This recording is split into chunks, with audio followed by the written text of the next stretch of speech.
जो छोटे लेवल की सट्टेबाजी होती है और इसमें छोटे ट्रेडर और छोटे दुकानदार कैसे फंस जाते हैं, सट्टेबाजों को हम आखिर में डिस्कस करेंगे। पहले देखते हैं ये डॉलर के बारे में। गुज़श्ता रोज़ का ये चार्ट ऊपर वाला है और आज का ये नीचे वाला है।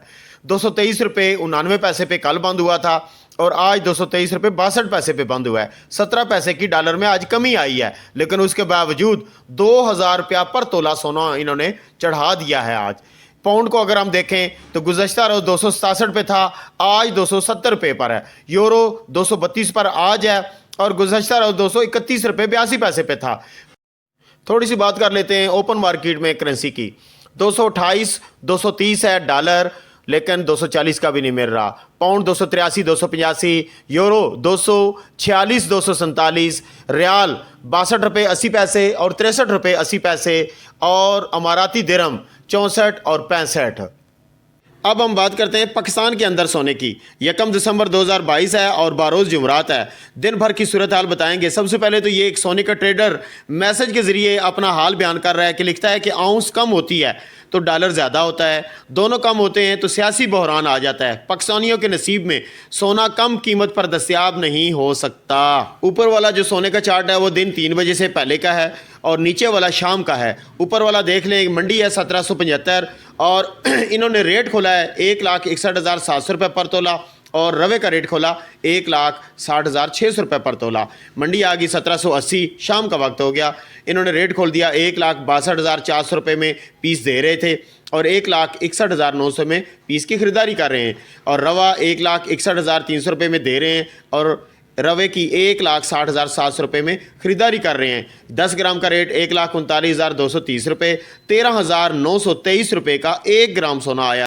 जो छोटे लेवल की सट्टेबाजी होती है और इसमें छोटे ट्रेडर और छोटे दुकानदार कैसे फंस जाते हैं और ख़ास तौर पर जो सोने से रिलेटेड नहीं लोग होते वो ज़्यादातर इसमें फंस जाते हैं कि आपके पास 10 लाख रुपए का सरमाया है और आप चाहते हैं कि कारोबार करें, थोड़ा सा मुनाफा कमाएं। आप बाज़ार में किसी सराफा बाज़ार वाले के पास, ज्वेलर्स के पास चले जाते हैं और उसे बात बताते हैं कि मेरे पास 10 लाख रुपया है, आप मुझे 10 लाख रुपए का सोना दे दें और जब सोने का रेट अप होगा तो मुझे फ़ोन पर या मैसेज पर बताइएगा, फिर ये मैं माल निकाल दूंगा। तो कुछ दिनों के बाद वो माल घर ले आता है। कुछ दिनों के बाद जब रेट अप होता है तो वो जाकर अपना सोना बाज़ार ले जाता है और वहाँ सोना निकाल देता है, कुछ थोड़ा सा मुनाफा हो जाता है। इसी तरह सिलसिला चलना शुरू हो जाता है। अब दुकानदार उसको पहली ऑफ़र करता है कि आप अपना सोना घर लेके जाते हैं या फिर 10 लाख रुपए की कैश घर लेके जाते हैं तो रास्ते में कोई हैप भी हो सकता है, आपका कुछ सोना या कैश छीन भी सकता है। तो बजाय इसके आप घर लेके जाएं, आप हम पर इत्मीनान करें और सोना या कैश दोनों हमारे पास आप रखवा सकते हैं बिल्कुल इत्मीनान के साथ। तो वो कहता है ठीक है जी, रखवा देते हैं। और कुछ दिनों के बाद जब माल निकालते हैं, थोड़ा प्रॉफिट होता है तो वो कॉपी पर एक साइड पर लिख देते हैं जी कि आज आपको 10,000 रुपये का मुनाफा हो गया। मुनाफा अलग लिखा गया और जो असल अमाउंट है 10 लाख या उसका सोना वो अलग लिखा गया। अब कुछ दिनों के बाद दुकानदार उसे एक मीठी ऑफ़र करता है कि आपका सरमाया तो 10 लाख रुपया है लेकिन आप बहुत अच्छे हैं तो आप ज़्यादा की भी ख़रीदारी हमसे कर सकते हैं, हम आप पर इत्मीनान करते हैं। तो वो 15 लाख रुपए की ख़रीदारी कर लेता है। 10 अपना था, 5 लाख रुपए का सरमाया ऑन क्रेडिट पर उसने ख़रीदारी कर ली। इसी तरह वो 25 पे गया, 30 पे गया और 40 लाख रुपए की ख़रीदारी कर डाली। अपना सरमाया कितना था? 10 लाख, ऊपर कितना हो गया? 30 लाख। अब एक दो दफ़ा वो मुनाफा देते हैं उसको ताकि पक्का रहे, भागे नहीं। तो फिर अचानक क्या होता है कि सराफा बाज़ार में भी बड़ी गेमें चलती हैं। बड़ा ट्रेडर हमेशा अपने आप को सेफ रखता है, छोटे ट्रेडर को नुकसान दिलवाता है और उसे 2-4 लाख रुपए का, 5 लाख रुपए का नुकसान हो जाता है। अगर तो सरमाया 10 लाख रुपए पर वो काम करता रहता तो थोड़ा फ़ायदा होता और इसी तरह नुकसान भी थोड़ा होता।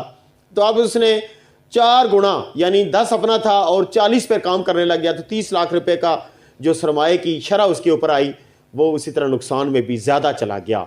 तो इस तरह सट्टेबाज बगैर यानी आपका सरमाया थोड़ा होता है और आपको ज़्यादा खेलने की ऑफ़र कर देते हैं।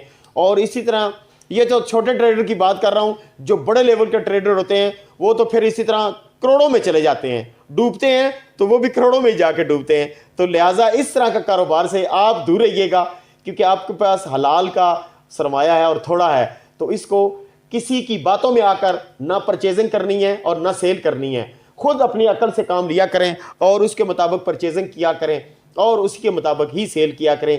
ज्वेलर्स रखें तो एक रखें। अगर आपको महसूस हो कि ये हमसे धोखा कर रहा है, नुकसान दे रहा है हमें, तो आप ज्वेलर तब्दील कर सकते हैं। जब वो आपको फ़ायदा नहीं दे सकता तो आप उसे फ़ायदा क्यों दे रहे हैं? मेरे ख्याल में आपको सट्टेबाजों की ये चालबाजी भी आपको समझ चल गई होगी।